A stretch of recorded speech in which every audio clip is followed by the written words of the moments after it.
Bom dia, meus amados. Hoje é segunda-feira, dia 13 de outubro de 2025. Vamos para mais uma sessão de perguntas e respostas. A primeira pergunta diz: os extraterrestres se mostrarão ainda este ano? Aí a resposta teria que ser dita, então, depende de como será se mostrar essa mostra, porque há muito tempo já se mostraram. Obviamente que para poucas pessoas, para alguns, porque os extraterrestres sabem que se aparecerem antes da hora, a humanidade vai se assustar, vai tentar fugir, vai achar que é uma invasão, porque foi colocado na cabeça das pessoas que extraterrestre é maligno. E não é verdade, mas as crenças não são fáceis de serem mudadas. O que nós estamos falando é que haverá o contato, a revelação. A revelação nada mais é do que a prova de que os extraterrestres de fato existem, estão por aí e vão vir. E o contato é a sequência disso, quando eles vão se mostrar para todos. Até lá, não deve demorar muito, mas algumas coisas ainda precisam acontecer. O terreno está sendo preparado, tudo está sendo planejado para que não cause grandes tumultos, embora os dominadores do mundo não querem que os extraterrestres se mostrem, então eles vão tentar alguma coisa para impedir. E sabemos que não conseguirão, mas eles poderão usar das ferramentas que eles têm para fazer uma falsa invasão, para colocar a culpa nos nossos irmãos galácticos. Uma coisa todos devem ter certeza: os nossos irmãos galácticos são seres benevolentes, muito amáveis, nossos guias, nossos protetores, sempre estiveram protegendo a humanidade da Terra e o planeta da Terra, embora houve épocas em que as trevas conseguiram a supremacia no poder e no controle aqui, mas esse tempo está findado. Acabou o tempo das trevas, então agora é preciso que as coisas aconteçam. Existe um plano divino e nada e ninguém vai poder mudar isso. É preciso confiar nisso. Se existe um plano divino para cada mundo, para cada humanidade, qual é o problema? Qual é o medo? Por que não acreditar nisso?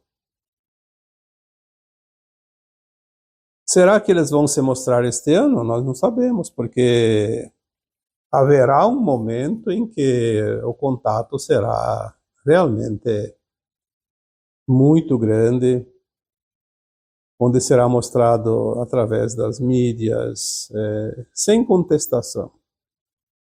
Até lá pode demorar alguns meses, alguns anos ainda, mas a previsão é que, no máximo, até 2027, eles devem estar já entre nós. Não somente como uma previsão, como uma esperança, mas sim como uma realidade. Há um preparo já do terreno para este contato. Antes disso, precisa vir as revelações, os anúncios. Já está acontecendo isso. Embora a mídia não admita e ela tenta esconder, porque ela é paga para isso, nós sabemos que a mídia é uma ferramenta. Serve a quem a paga. Então, por enquanto, ainda a mídia está no controle dos dominadores do mundo que não querem a libertação da humanidade. Mas é para mais um pouco de tempo apenas.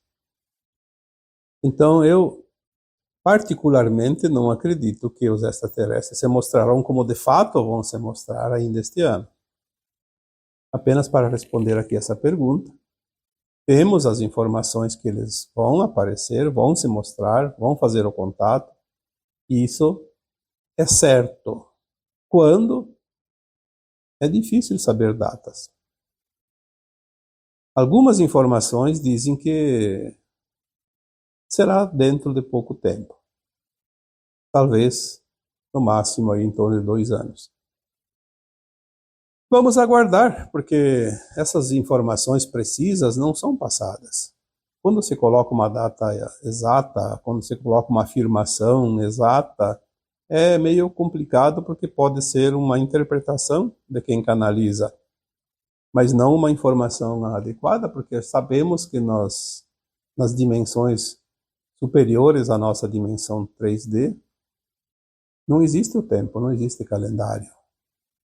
É um eterno agora, então nós é que temos que respeitar as datas, os calendários, as horas, os dias, porque dependemos dos compromissos aqui deste mundo de terceira dimensão.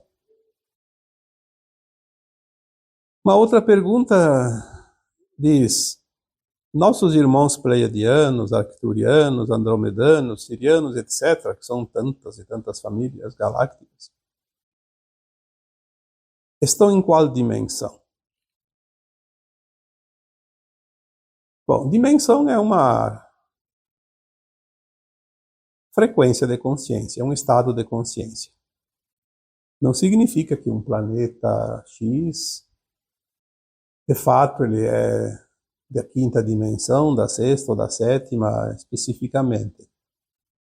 O que nós precisamos compreender é que as humanidades que habitam em tais planetas, estrelas, elas possuem uma frequência coletiva de uma dimensão de consciência mais elevada ou menos elevada. A Terra, por exemplo, como humanidade encarnada, tinha uma consciência de terceira dimensão, porque era um mundo de provas e expiações.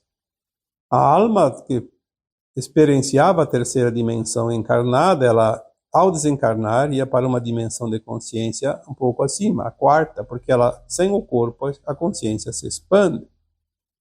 Necessária essa expansão para uma autoavaliação da sua caminhada, porque aqui, enquanto encarnada, ela tem o véu do esquecimento. A nova Terra, que está próxima de acontecer a sua transição final, passará para uma categoria de quinta dimensão de consciência da sua humanidade. Por isso, quem ascensiona terá uma consciência de quinta dimensão, não mais de terceira. E nem de quarta, porque quarta ainda era necessário retornar para a terceira, que era uma roda de samsara. Uma vez que nós temos as orientações, as informações de que a Terra, na quinta dimensão, ela não será apenas um planeta de quinta dimensão, ela terá 5 faixas dimensionais: quinta, sexta, sétima, oitava e nona. Na medida que as consciências humanas da Terra se expandem a partir do início da nova era, ela pode acessar dimensões nessas faixas: quinta, sexta, sétima, oitava e nona. Porque a partir da nona dimensão não existe mais matéria. Então a nova Terra terá formas físicas humanas, como agora, só que mais leves, mas ainda forma material física. Na medida que a consciência que habita um corpo, e esse corpo na nova Terra não desencarna mais, a alma não desencarna mais, o corpo dura o tempo que for preciso, e quando ele não serve mais, a alma descarta o corpo, desmaterializa e materializa um novo, sem passar pelo processo da morte como conhecemos. Então a consciência ela vai se expandindo e o corpo vai se sutilizando. Uma vez o corpo ficando mais sutil, significa também que ele está alinhado com a consciência que ocupa aquele corpo numa condição de frequência mais elevada, de sexta, sétima, oitava, até a nona.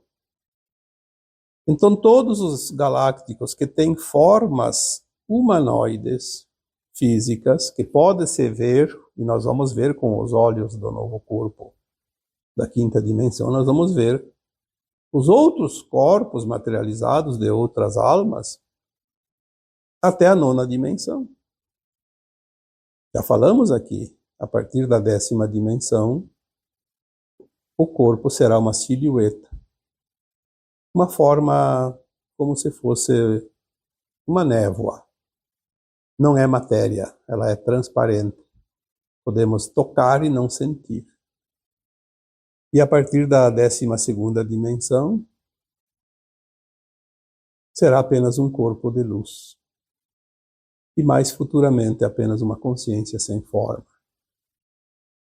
Então os irmãos galácticos, sirianos, pleiadianos, arcturianos, andromedanos, de Alpha Centauri e tantas outras raças, eles pertencem a mundos iguais ao que a Terra será a partir do final da transição agora. Quinta, sexta, sétima, oitava e nona dimensão. Depende do grau de consciência de cada um. Não é difícil compreender isso. Precisamos entender que há uma forma lógica, porque há uma simbologia que mostra como as coisas são mais ou menos parecidas. Existem sim formas que identificam raças. O ser humano da Terra ele vai continuar com este formato, exatamente como nós conhecemos, uma forma humana. Existem mundos como os pleiadianos, por exemplo, são muito parecidos com os humanos. Os sirianos já têm uma forma humanoide, um corpo parecido com o corpo humano, mas um rosto que identifica eles como felinos. Os arcturianos, eles têm também uma forma humana, mas eles têm um rosto diferente. Além do tom da pele azulada, eles têm um formato dos olhos, do queixo, do rosto, da cabeça, diferente, que identifica eles. Então há uma identificação para cada mundo, para cada raça, a partir da quinta dimensão. Até a nona dimensão, quando é possível ver os corpos nitidamente. A partir da 10ª dimensão, a silhueta vai ser mais ou menos parecida com todos os outros mundos daquela dimensão. A partir da 12ª também. Então, as coisas elas se identificam pela frequência, pela vibração, pelo estado de consciência, porque as almas são consciências. Temos mais uma pergunta. Quem são os anjos caídos? Trabalho numa sessão mediúnica e são tantos os espíritos do umbral atendidos. Não entendo se já foi limpo os umbrais. Vamos responder aqui então em partes, porque são vários questionamentos numa mesma pergunta. Quem são os anjos caídos? Os anjos caídos já falamos aqui também em textos antigos, em vídeos anteriores. Os anjos caídos são almas que estavam já nos mundos angelicais, por isso são anjos. São mundos de frequência mais elevada, dimensões mais elevadas. Aí alguém pergunta, mas por que então que existe isso nos mundos mais elevados se a alma já está evoluída? Sim, a alma está evoluída, mas ela tem o livre-arbítrio de experienciar, de cocriar. Os anjos caídos resolveram transgredir as regras vigentes naquele mundo que viviam, e ao transgredir as regras, eles agiram por conta própria, cocriando a matéria escura com anomalia. E aí aconteceu que eles caíram na sua frequência, e aqueles mundos não podiam mais mantê-los lá, porque é uma frequência contrária àquele mundo. Então eles precisaram sair daquele mundo. Só tinham um destino, mundos condizentes com a sua frequência, mundos inferiores. Por isso eles começaram a resistir, provocar guerras, porque queriam permanecer, mas a frequência não permite. Então eles foram varidos daqueles mundos e tiveram que ir para mundos inferiores, como aconteceu aqui na Terra quando vieram para cá. Só que eles não tinham a permissão de encarnar na Terra. Então eles precisaram, através dos milênios, a desenvolver tecnologias e, através do hibridismo, criar novas raças, humanos com algumas raças reptiloides, por exemplo. Então eles conseguiram colocar seus representantes aqui, mas eles próprios não podiam reencarnar. Então eles permaneciam aqui como consciência, influenciadores das consciências humanas, encarnadas e também desencarnadas aqui desse planeta, como em tantos outros lugares. Aqui temos apenas a experiência da Terra, nossa casa planetária. Como a pergunta diz, trabalho numa sessão mediúnica e são tantos os espíritos do umbral atendidos. Não posso entender isso se os umbrais já foram limpos. Nós já falamos aqui que o que foi limpo foi o umbral grosso, o umbral baixo, onde existiam as almas que passaram pela encarnação e que ainda se compraziam no mal mesmo desencarnadas. As almas perversas, os obsessores. Na maioria das sessões mediúnicas, se atendiam espíritos sofredores, vingativos, brincalhões, alguns obsessores, obviamente. Mas os verdadeiros obsessores eram aquelas almas que nunca encarnaram. Hoje nós compreendemos isso, antes a gente não compreendia, mas hoje já temos essas orientações e a compreensão de como funcionava. Então, se o umbral grosso foi varrido, os obsessores não existem mais. Mas existem os umbrais médio e alto. E no umbral médio tem muita alma precisando de ajuda. Almas, que aqui chamamos de espíritos sofredores, e brincalhões também ainda alguns ainda vingativos, presos à matéria, revoltados. É outra categoria. E mesmo assim, tudo está sendo limpo, porque a alma que não tem condições mais de evoluir, ela vai ser retirada, mesmo dos umbrais médios. E tem um detalhe que nós precisamos compreender. Quem trabalha com contato com espíritos deve entender isso. Nem tudo aquilo que pensávamos que eram espíritos. Porque é fácil de compreender. Mesmo que se veja, se sinta uma energia, não se vê uma forma nítida. Nem o médium que tem a clarividência consegue ver um corpo nitidamente. Ele vê um vulto, vê uma sombra. É uma energia escura, pesada.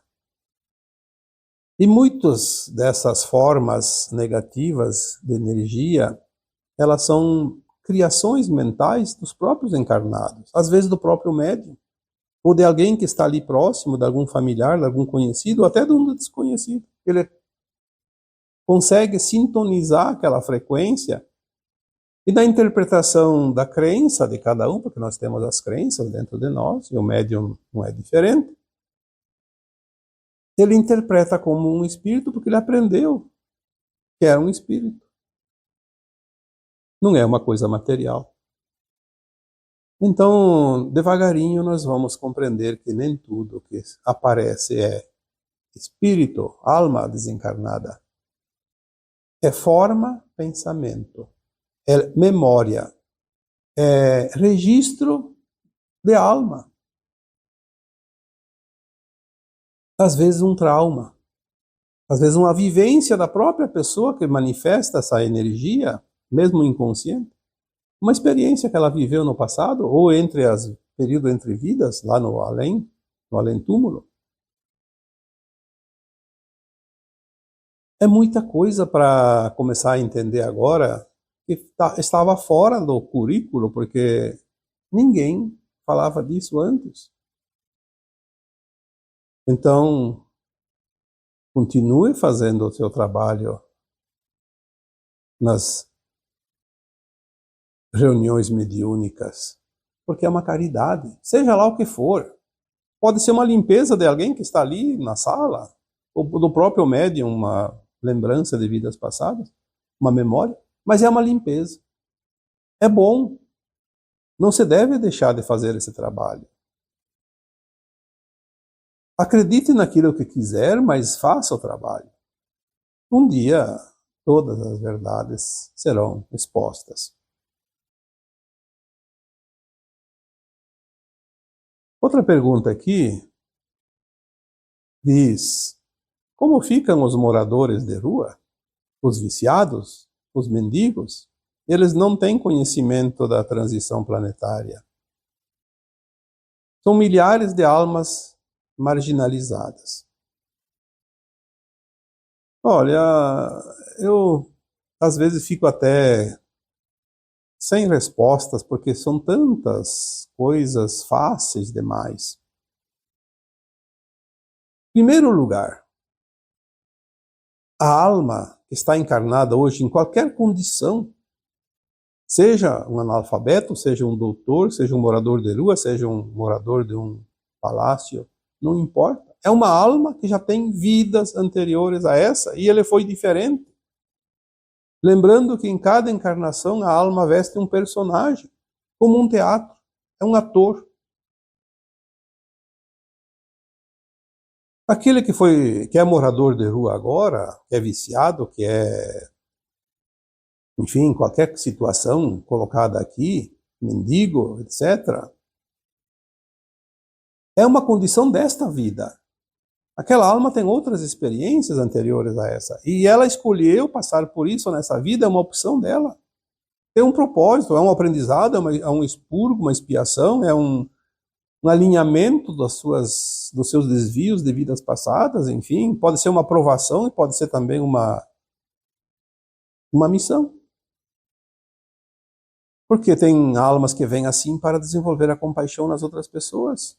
Amolecer as almas endurecidas, porque nós compadecemos daquele que sofre. É uma forma de evolução para todos nós. Então, como é que vamos saber qual é o plano de alma daquela criatura que está encarnada naquela condição de morador de rua, de mendigo, de viciado? Seja lá o que for. Eu diria que essas almas, a maioria, tem algumas que se perdem, a maioria está evoluindo rapidamente numa encarnação, praticamente expiando todas as suas dívidas do passado, porque é uma vida de sofrimento. E ao mesmo tempo ela proporciona que as outras pessoas em melhores condições desenvolvam em si a compaixão, o amor incondicional, o respeito. Porque nós não precisamos passar por isso para aprender quando temos ao nosso redor almas encarnadas que nos mostram a situação. Tudo faz parte do plano individual de cada alma e do plano coletivo de todas as que habitam esta casa planetária, o plano divino. Aqui vamos fazer mais uma última pergunta, porque não queremos nos estender demais. Essa pergunta pede para falar sobre Saulo de Tarso.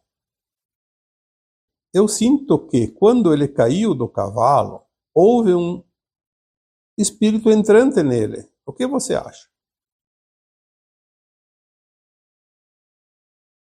Paulo de Tarso ou Saulo de Tarso. Temos que entender quem é esta criatura.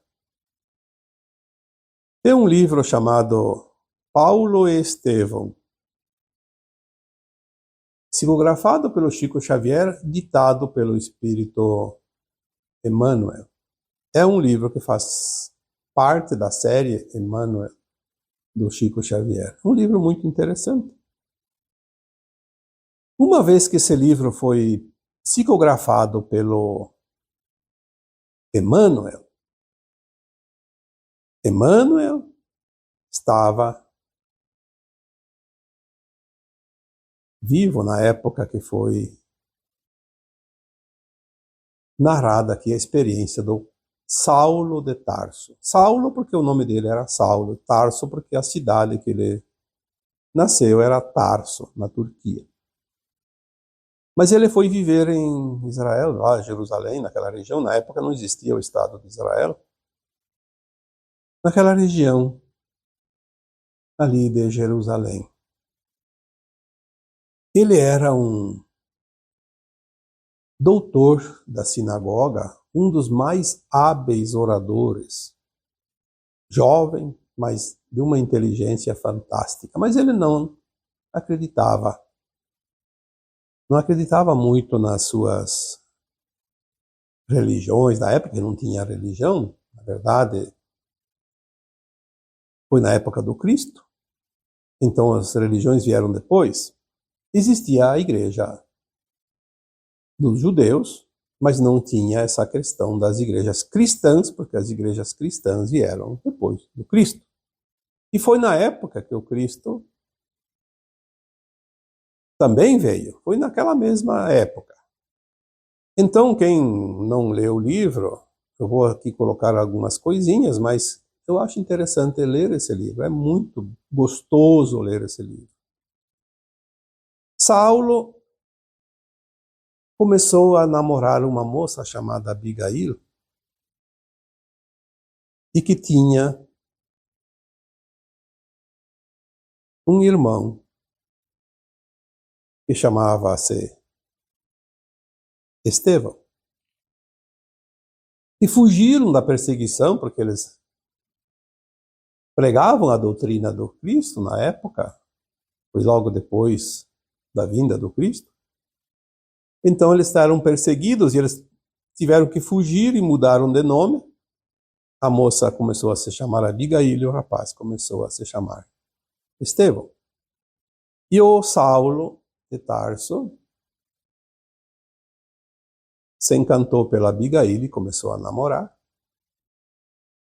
E ele também perseguia os cristãos. E ela sabia disso, mas ela não se envolvia porque não tinha como também. Um dia ele convidou ela para assistir ao apedrejamento de um preso que era cristão e iam apedrejar ele em praça pública e ela não sabia quem era, mas foi para agradar o noivo e não porque ela gostava daquela atitude, daquele ato. E na hora que começaram a apedrejar, ela mesmo da arquibancada, longe, ela reconheceu que o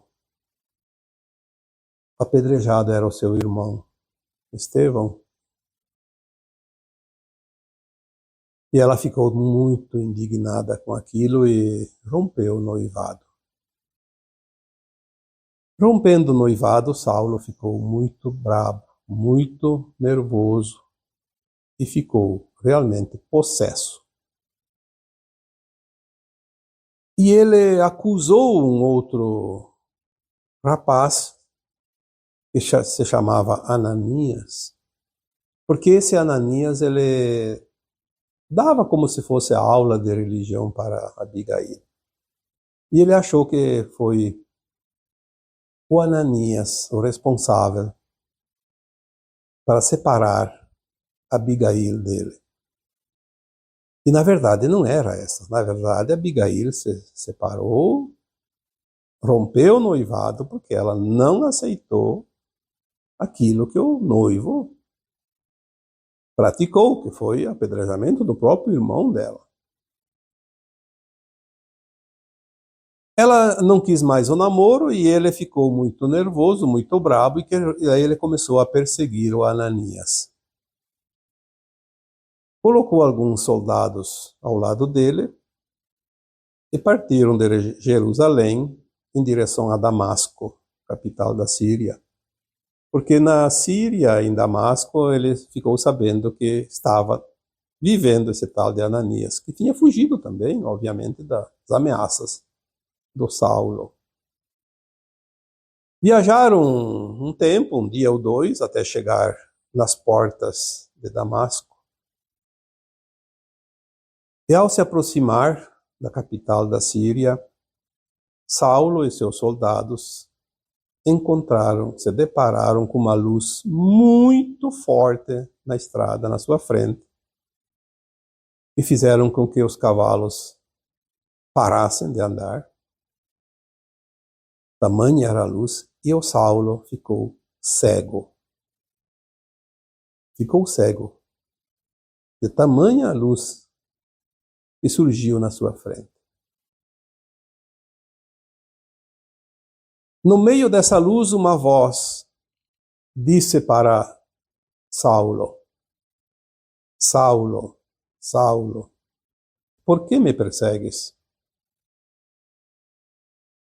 Era a própria alma do Cristo envolta nessa luz tremenda, porque, na verdade, o Saulo estava perseguindo não o Ananias, mas aquilo que ele pregava,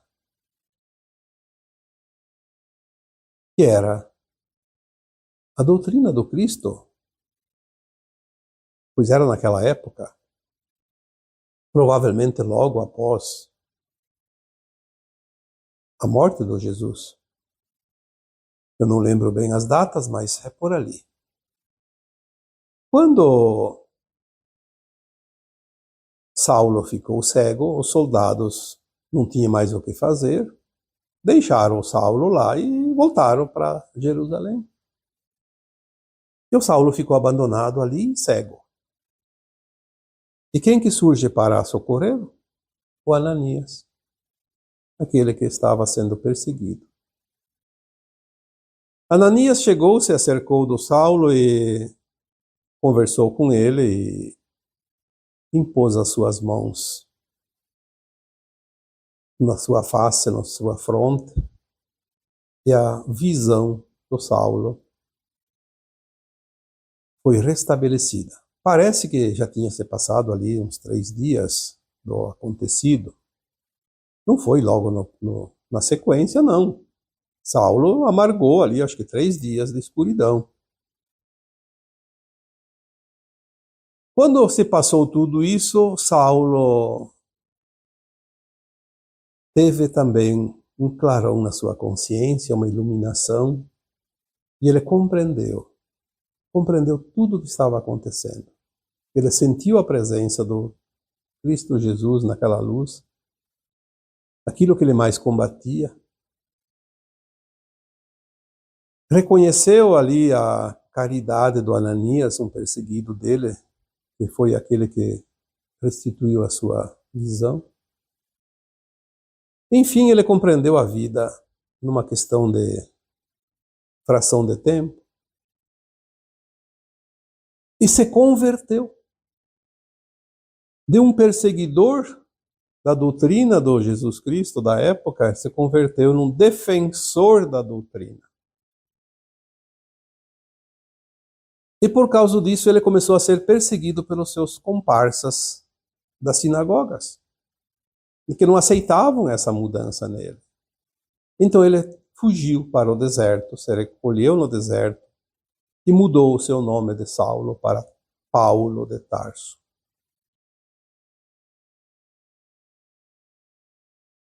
Ele se empenhou tanto na missão que ele começou a construir em cada lugar que ele passava uma comunidade cristã, uma igreja cristã.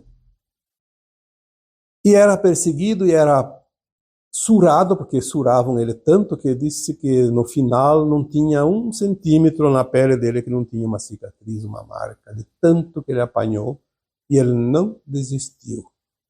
Ele continuou a sua missão, ele tinha o dom da palavra, ele tinha o dom da oratória,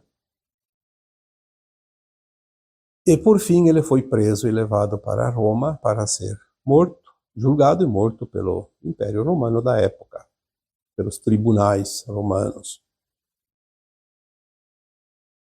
E quando ele estava sendo levado para a morte, para ser assassinado pelos soldados romanos, ele dizia aos soldados: vocês acreditam que vocês vão me matar? E eles diziam: sim, nós temos ordem do imperador para isso. E ele dizia: vocês não vão me matar, vocês vão matar só esse corpo. A minha alma vocês não vão matar, porque ela é imortal. A minha missão vai permanecer. A minha consciência vai ficar viva para sempre. Isso foi verdade, porque depois ele virou São Paulo, um dos ícones da Igreja Católica. Não vamos aqui discutir religião, porque cada um entende como quiser, mas é uma maneira de interpretar como as coisas acontecem. Porque tudo é consciência. Não importa a religião que alguém pratique ou não pratique, o que importa é o entendimento da vida. Quem somos nós?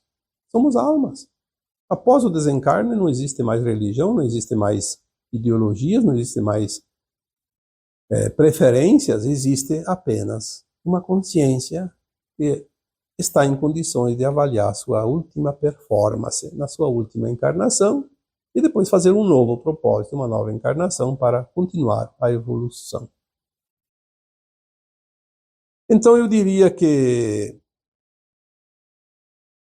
respondendo à pergunta aqui, será que houve um entrante? Eu acredito que, neste caso do Saulo de Tarso, não é um caso de entrante, porque foi uma experiência de uma consciência que fez uma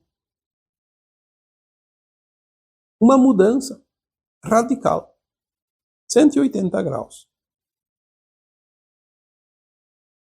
Uma mudança tremenda. Isso é mais para que sirva de exemplo também para muitas almas que precisam confiar, precisam entender que tudo é mudança.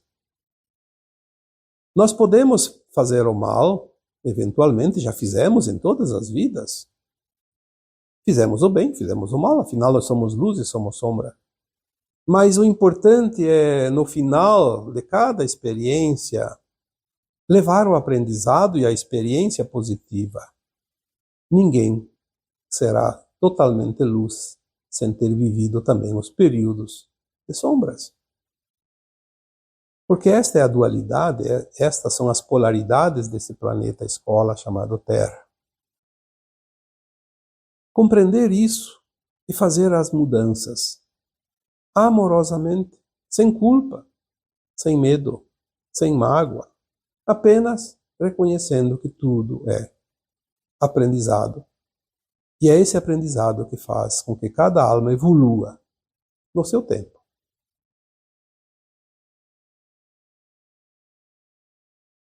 E agora, eu vos deixo com o meu abraço de luz em cada um de vocês. Namastê.